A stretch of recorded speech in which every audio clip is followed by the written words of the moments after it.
Beach visit చేశారు. Contract రమ్మన్నారు. Contract ఏడాది ఎందుకు చేయలేదని అడిగారు.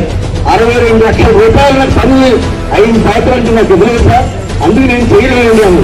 62 లక్షల రూపాయలు బిల్లు ఇవ్వకపోతే నువ్వు చేయకపోతే నేనుగా 50 లక్షల రూపాయలకు వస్తాను. నా ఇంటికి నా ఆఫీస్ వచ్చి పట్టుకెళ్ళి నువ్వు పని స్టార్ట్ చేయి.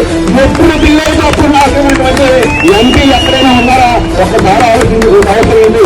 మనందరూ కూడా 7 మంది 8 మంది ఎంపీగా పనిచేద్దాం.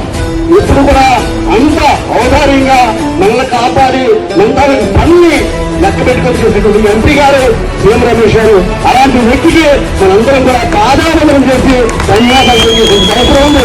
ఇదే విషయం ఏంటంటే ఇప్పటికీ కూడా బిల్లు ఈఎన్సీలో పెళ్లింది ఉంది, సంవత్సరం అయిపోయింది. సార్ రేపు కోటలో మన అందరూ కూడా నర్సీపట్నం రాయిగా వెళ్తున్నామంటే వాళ్ళ దయ వాళ్ళ కృషి అని చెప్పి